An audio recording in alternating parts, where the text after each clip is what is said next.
Pada Injil Matius pasal yang ke-6, Tuhan Yesus mengajar kepada para muridnya hal sedekah, hal berpuasa, dan juga hal berdoa.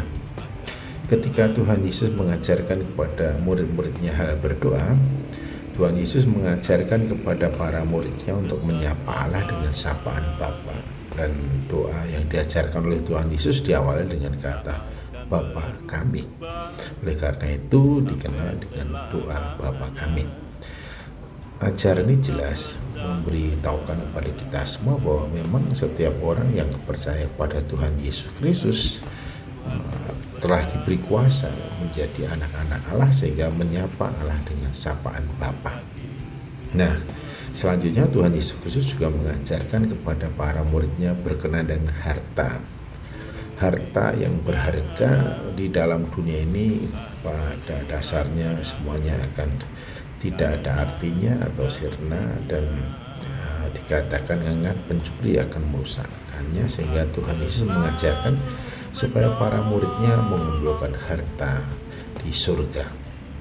Dan dikatakan di mana hartamu, di situ juga hatimu. Ini artinya kalau mengumpulkan harta di surga, maka hati pikiran setiap murid-murid Yesus selalu apa yang ada di dalam surga.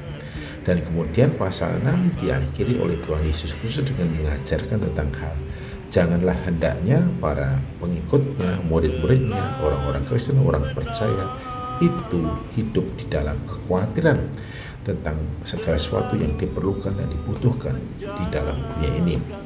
Tuhan Yesus mengajarkan dan memberikan penegasan bahwa burung-burung di udara dipelihara, bunga bakung didandani, bahkan kemegahan, keindahan bunga bakung melebihi daripada pakaian kebesaran dari seorang raja Salomo.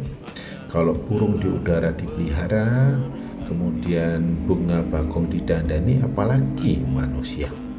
Kemudian Tuhan Yesus Kristus memberikan penegasan, jangan khawatir karena Bapa mengetahui apa saja yang kamu perlukan dalam kehidupan di dalam dunia ini. Jadi Tuhan Yesus menegaskan kepada kita adalah anak-anak Allah yang hidup di dalam pemeliharaan Allah yang adalah Bapa yang tahu benar apa yang menjadi kebutuhan hidup kita, sehingga sesungguhnya hidup menyandarkan diri semuanya pada pemeliharaan Allah yang adalah Bapa kita tidak akan membawa kita di dalam kekhawatiran dan kecemasan. Oleh karena itu Tuhan Yesus Kristus menegaskan, janganlah hendaknya kamu khawatir. Kekhawatiran tentang hal apa yang diperlukan dalam hidup yang kemudian membuat seseorang tidak memprioritaskan Allah adalah ciri hidup orang-orang yang tidak mengenal Allah. Sementara kita yang ada di dalam Kristus, kita ini adalah anak-anak Allah, dan Bapa mengerti apa yang kita butuhkan di dalam dunia ini,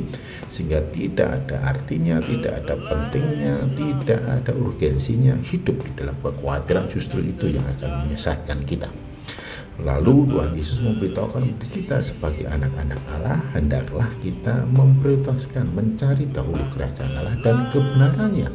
Sama seperti ketika mengajarkan tentang harta, supaya mengumpulkan harta di surga, supaya hati dan pikiran hidup anak-anak Allah terdapat seperti apa yang di dalam surga, memikirkan segala sesuatu praktek kehidupan surgawi, di mana di sana kebenaran saja yang diamalkan yang terjadi. Oleh karena setiap orang fokus kepada bagaimana hidup memuliakan dan sepenuhnya memuliakan Allah, memuji dan memasukkan nama Allah. Oleh karena itu pesan ini baiklah kita tangkap sungguh-sungguh, kita adalah anak-anak Allah, hidup di dalam pemberian Allah yang adalah Bapa, sehingga kita tidak akan kekurangan suatu apapun, karena Allah Bapa kita maha mengerti segala sesuatu yang kita perlukan dan kita butuhkan.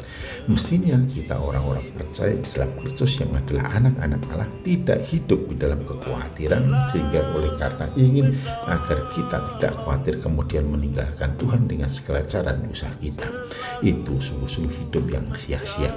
Oleh karena itu Tuhan Yesus mengajak kita semua supaya kita memprioritaskan diri sebagai anak-anak Allah untuk hidup diberkenan kepada Allah Allah yang adalah Bapa kita dengan mencari dahulu kerajaan Allah dan kebenarannya, supaya kita hidup di dalam kebenaran Allah secara nyata dalam kehidupan kita dari hari ke hari. Karena kita ini adalah anak-anak Allah, jangan hendaknya engkau hidup di dalam kekhawatiran. Tuhan Yesus memberkati kita. Amin.